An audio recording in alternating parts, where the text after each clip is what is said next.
Ó, agora nós vamos para a parte da classificação entre par e ímpar. A função par é a função que acontece o f de x ser igual ao f de menos x. E o que é isso? Imagina um x, f de 3.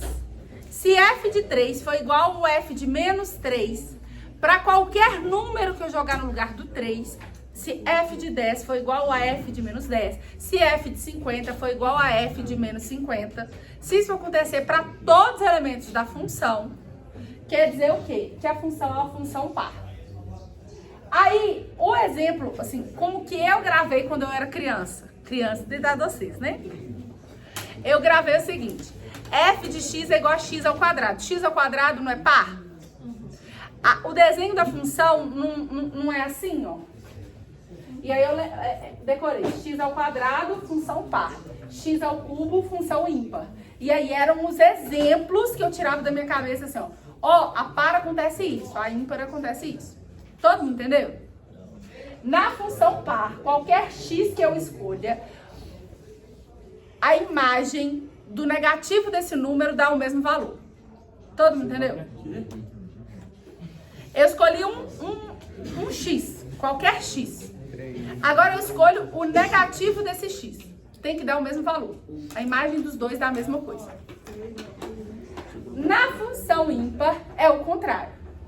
Se eu escolher lá o f de 3, a imagem deu 5. O f de menos 3, a imagem vai dar menos 5. Vai dar um negativo do que eu já tinha pensado. Ó, se eu jogo aqui um x, aqui dá f de x. Se eu jogo aqui um menos x, aqui dá f de menos x. Mas esse f de menos x, necessariamente, é o contrário. Esse tamanho aqui é o mesmo desse.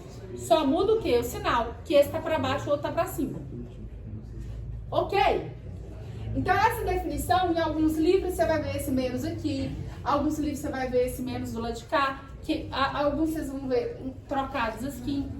É a mesma coisa, tá? E aí, um exemplo mais comum vai ser o f de x é igual a x ao cubo. É o mais fácil. Outra coisa, funções de primeiro grau que passam pela origem, pelo ponto 0 e 0. Então, é interessante você aqui ver y igual a 2x.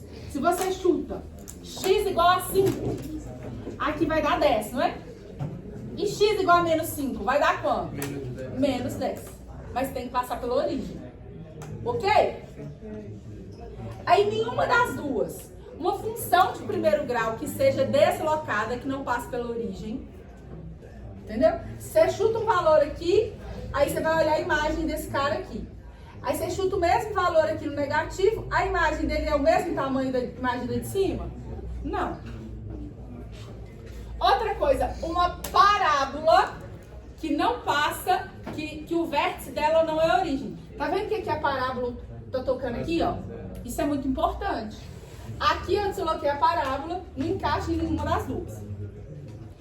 Aí, a terceira coisa foi um exemplo que eu estava pensando de lei de formação de um cara que não encaixa em nenhuma das 5 classificações.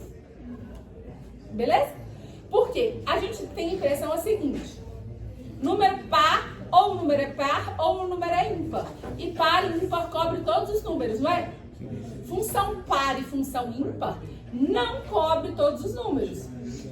Não cobre todas as funções. Ok? Então, por exemplo, uma função de segundo grau completa, assim, ó, todo mundo sabe que isso aqui eu posso reescrever como x menos 2 vezes x menos 4. Que essa seria uma parábola que tem raiz 2 e 4. Isso aqui foi um exemplo que eu escolhi. Uma função de segundo grau completa, né? Que tem todos os elementos, que a raiz é 2 e 4, que não vai passar pela origem. Ela não classifica. Ela é par ou ímpar? Não, e tá fácil de ver isso. Ela vai ser injetora? Não. Na injetora, cada elemento do Y tem que ter exatamente uma imagem. Olha, pode ter mais de uma imagem? Não, ó. Então esse cara aqui, ó, tem 2 imagens. Então não pode. Para ser sobrejetora, tem que que não sobrar. O contradomínio é igual ao conjunto imagem. Tem que não sobrar elementos do Y. Olha daqui para baixo, olha o tanto de elemento do Y que não tem imagem. Que não é imagem de ninguém. Todo mundo entendeu? Então, esse